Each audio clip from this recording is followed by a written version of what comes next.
What is gear effect and why should you know about it? What benefit is it to you? Well, gear effect is really concerned mostly with woods, and what you'll find on the face of your woods, particularly your driver, you'll find that it's actually curved like this, and this is what's called bulge. And it's also curved from top to bottom, and this is called the roll.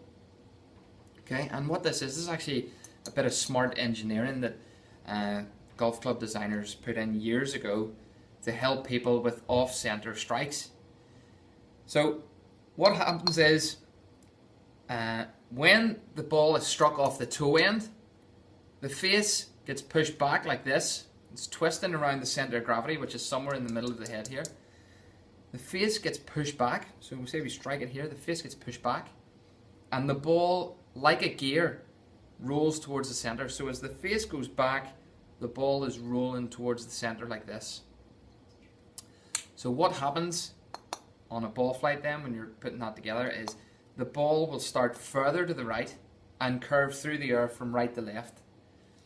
Conversely, when you strike it from the heel, what tends to happen is the face tends to close a little and the ball rolls towards the center this way.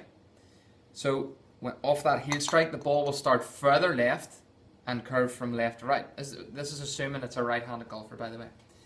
So that is designed to help you on off-center hits, so that when the face does close and the ball's starting to go left, that at least there's that curve, that spin on the ball to try and bring it back to the center.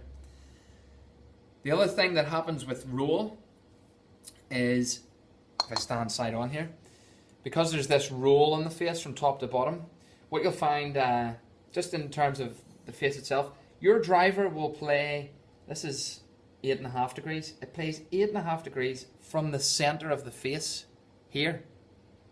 It's probably like 10 degrees or something higher up, and it's much lower in loft, lower down, because of how it rolls like this. There's that curvature on the face.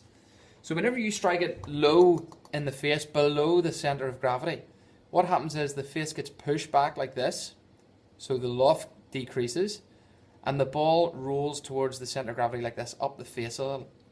So what tends to happen on a low strike on the face, a low centered strike, the ball will launch low with a lot of spin, and what will happen is you'll actually lose a bit of yardage there. You'll not be getting the most out of your swing speed by a low strike.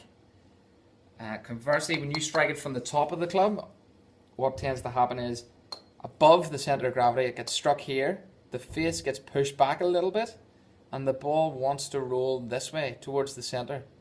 Now the ball doesn't actually launch with topspin, but what it will do is it will reduce the amount of spin that the ball is launched with. So the ball will launch high with low spin. That's actually probably, out of the two miss hits, you probably want to miss slightly higher off the face than low.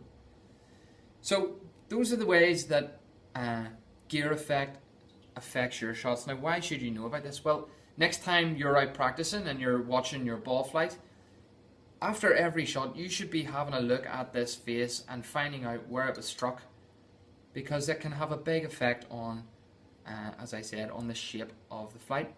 You could be set up and have everything going for you in terms of face and path to hit a draw, and the minute you strike it from the heel, if you had a really far, quite a deep heel strike, you could hit a fade from there. Even if everything is set up to try and hit that draw, you could hit a fade from there. And the opposite then happens if everything's set up to hit a fade shot. The minute you strike it off the toe, the further off the toe, the more draw bias there is on the ball. You can actually end up hitting like a draw or a pull draw from here. So it's very, very important to understand the gear effect and how it affects the shape of your shots. And it is so important to learn to strike it out of the center of your driver. And this is also why I feel it's very important that you get fitted for your driver. A lot of people are using drivers that are far too long for them, that they cannot consistently hit from the middle of the face. So the more consistently you can hit it from the middle, the more often, or the greater consistency you're going to have in terms of distance and direction. So that's the gear effect. Next time you get out to practice, use some strike tape, or you can use your permanent marker to draw a line on the ball and line it up with the middle of the face to see where it strikes in the face. And just keep an eye on that, and it should help you to understand what's going on in your ball flight.